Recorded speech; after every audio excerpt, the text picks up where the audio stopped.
All right, guys, welcome back. This is part 2 of notes on the social causes of the Civil War. So we're going to pick up where we left off yesterday, and this is our last bit of notes for Unit 7. All right, so our first topic on the second part is the Underground Railroad. Now, we're going to talk a little bit more about the Underground Railroad and the abolition movement when we do our reform unit a little bit later in the year.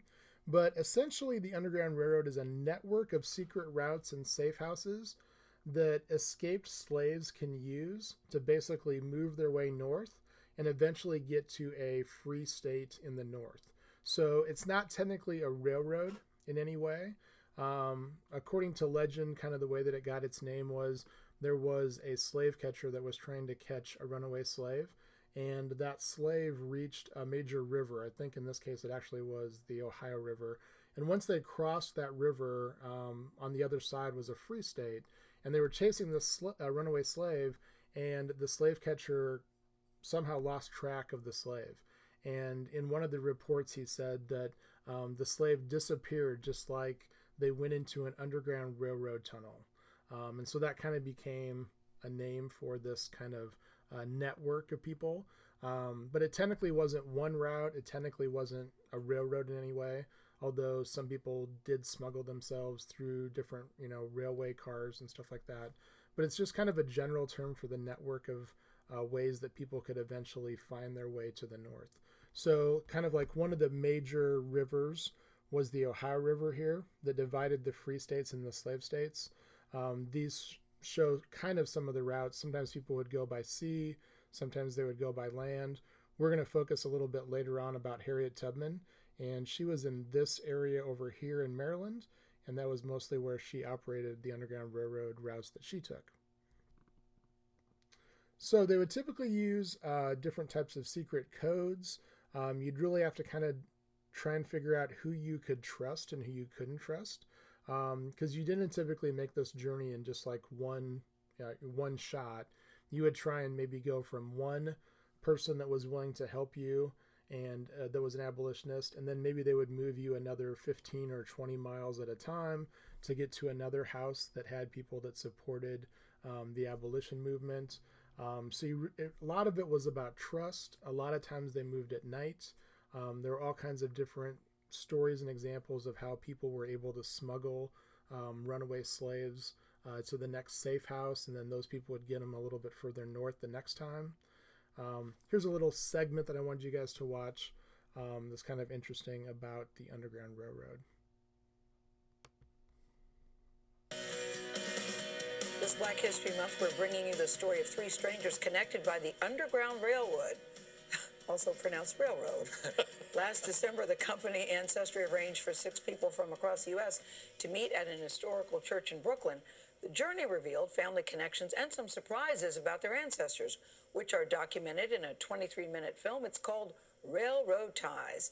The only thing the group was told before they got to Plymouth Church was that they had heroic ancestors from the slavery era. Adriana Diaz spoke with 3 of them only on CBS This Morning. Dear Scott, welcome to Plymouth Church. By now you know that it was the Grand Central Depot of the Underground Railroad. If you look around, you are among the family members of Anna Maria Weems, who has a very personal connection to your family. When they first got to Plymouth Church, Seth Nichols, Scott Pratt, and Cecilia Pendialo received letters about their past that changed their future. Nice to meet you. Sky, okay. Hi. Hello. Seth. Candace. Nice to meet you, Seth. They were strangers then. I wouldn't know what to do without the 2 of them now. Yeah. Really? But now, back at Plymouth Church just 2 months later, they feel like family. You didn't think that I would be ever sitting between these 2 guys and calling them my brothers, but they are now. And I dare anyone to do anything or touch any one of them because they got a sister that's going to fight for them now. What they discovered is that they're not related through blood, but through a shared history. There's an amazing connection that goes back 170 years, that we've had the opportunity to learn about together at the same time. Seth is a descendant of a prominent Brooklyn abolitionist, Lewis Tappan. I knew that my ancestor was an abolitionist, but I didn't have the real connection of who he was helping. One person he helped was Cecilia's great-great-great-aunt, Anna Maria Weems. To escape slavery, she dressed as a boy and was hidden in Tappan's attic. So this is where the runaway slaves would be. She passed through this dirt floor basement of Plymouth Church on her way to freedom. And how does it feel to discover that past for yourself personally and then connection to the man sitting to your right? I mean, it just makes it 100% real. And it comes full circle because now I know my roots. And it gives me kind of chills as we sit here, and I say that because down deep in your soul, you know who you are and where you come from. And now I have flesh and blood brothers to back me up and put that behind me. It's amazing. It's amazing. We love you. Oh my gosh. As for Scott, he thought his Scottish roots would lead him to a prominent forefather. All day long I have been asking Seth and everybody trying to find that Scottish connection, that Alexander Hamilton connection. But his DNA revealed something else. You are the son of Christopher, the son of Muriel, who was the daughter of Frank, who was the son of Mary, the daughter of Sophia Gray, who escaped slavery with both of her children through the assistance of the Underground Railroad. At the point of the documentary where your history is revealed, I was like, what? I know. That's right. Scott is a descendant of runaway slaves. His ancestors passed as white. This isn't like my great. This is my great-great-grandmother. Could have been dragged back into slavery. She was property.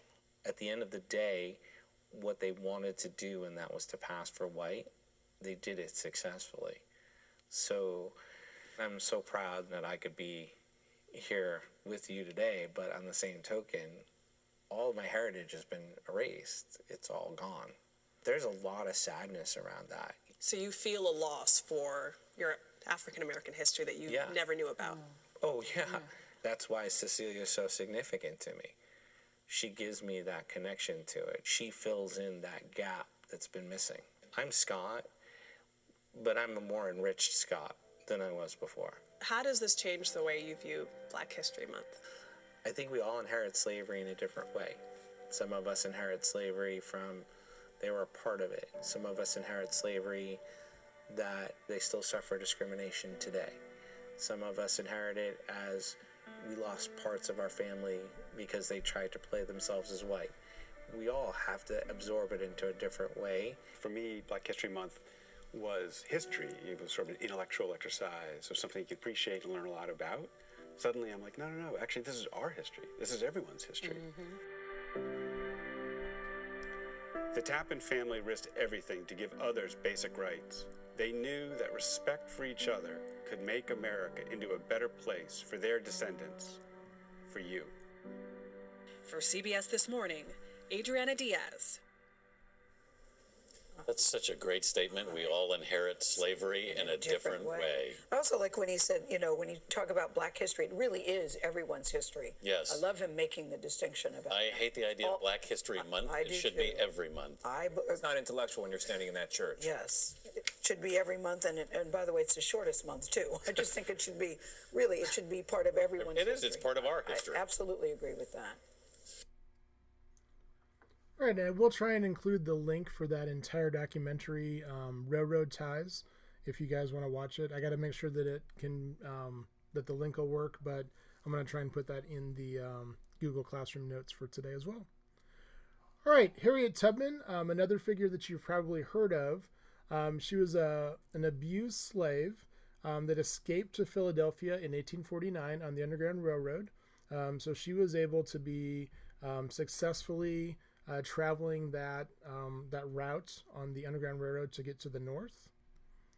She was known as the Moses of her people.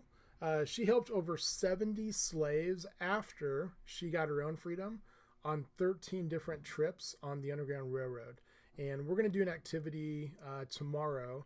We're going to find out a little bit more about her. We're going to look at, we're going to do a virtual museum tour of a national park that kind of shows her legacy. So we're going to find out more about her tomorrow.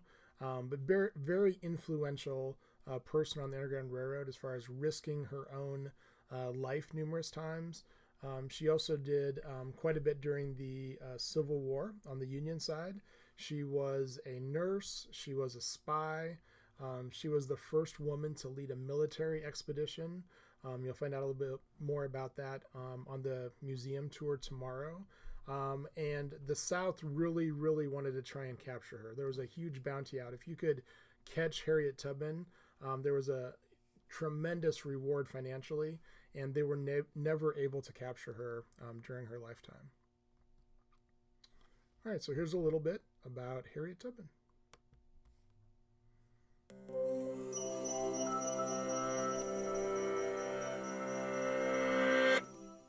Escaping slavery, risking everything to save her family, leading a military raid, championing the cause of women's suffrage.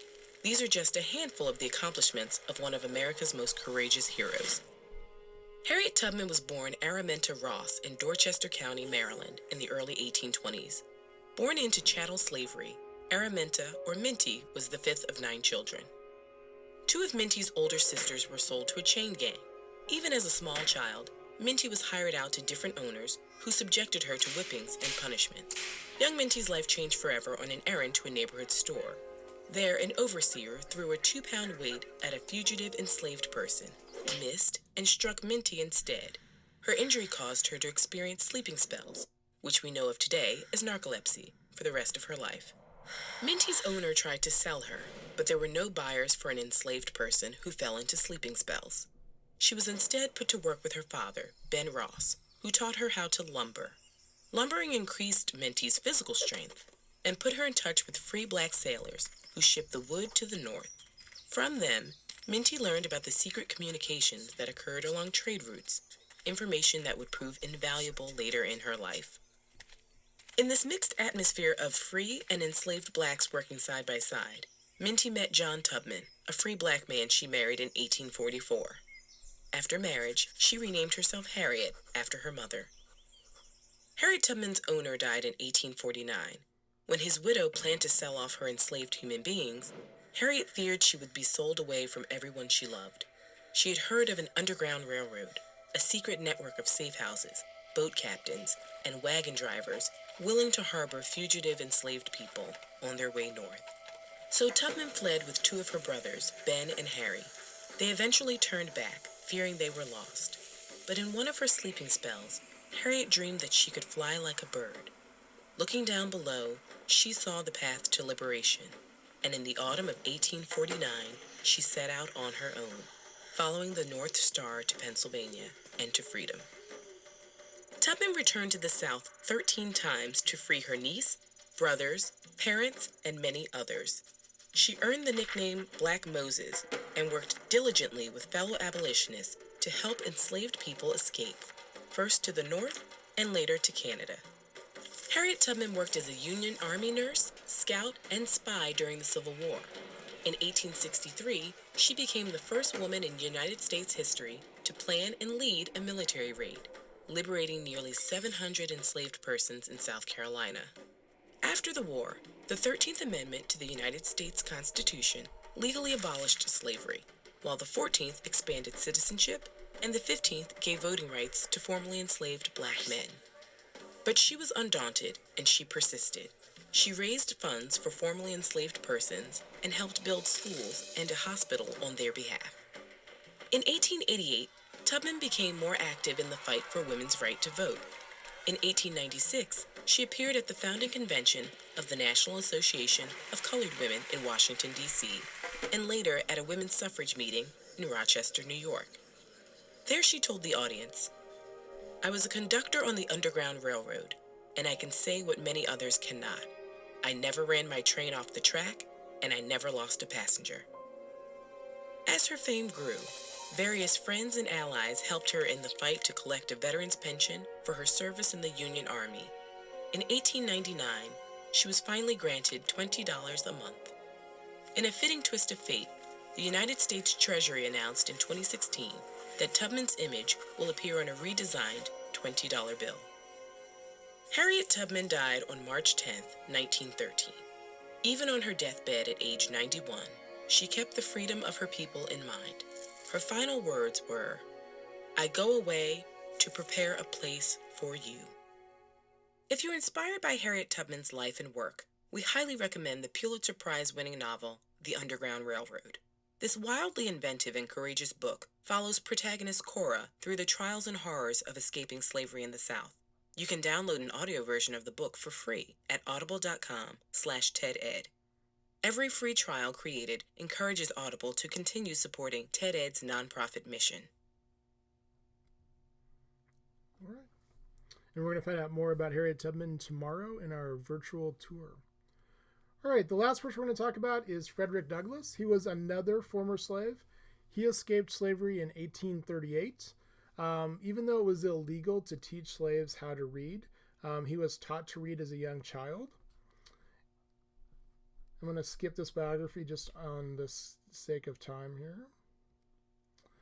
And he wrote his own biography in 1845, describing his life as a slave. So again, just like when we talked about Uncle Tom's Cabin, this is a very powerful book that gives people that maybe don't live around slavery kind of the concept of what slavery is like. And this is forming different people's opinions as we get closer to the start of the Civil War. Some people actually claimed that the book was so well written that it could not have been written by a slave, since some people used the argument that slaves were not able to speak as well and write as well as white people. So Frederick Douglass was really an example of how, that was totally not true. And he spoke at many, many different places, very influential as a politician as well. He would have discussions about slavery with Abraham Lincoln, and sometimes actually pushed Abraham Lincoln to think more aggressively about anti-slavery legislation. So he was very powerful in American politics as well. Oh, here's the last person. Sorry, there's one more person. The last person we'll talk about is William Lloyd Garrison. So we've talked a lot about the power of the written word. The reason why William Lloyd Garrison's an important figure in this movement is he's an abolitionist that prints a newspaper called The Liberator. So he's based out of Boston, and the newspaper is very much like the way for people in the abolitionist movement to communicate and talk about anti-slavery activities. There's numerous times when people break in and they take his printing press and they either destroy it. One time they tried to burn his house down. One kind of really interesting local connection with William Lloyd Garrison is that in Liberty at one point, before desegregation, there was a white school and a black school. The school that was the African-American school in Liberty was called the Garrison School. And if you go just north of the square today, the Garrison Center is that building. And it's got a lot of different artifacts and talks about that particular time period. But it's named after William Lloyd Garrison. So kind of an interesting local connection there. All right, so those are the social causes of the Civil War. So this was part 2. We did part 1 yesterday. We talked about the economic and the political causes before we left for spring break. So you guys now have all of the notes, and we'll start to get ready for our upcoming test on Unit 7, the causes of the Civil War.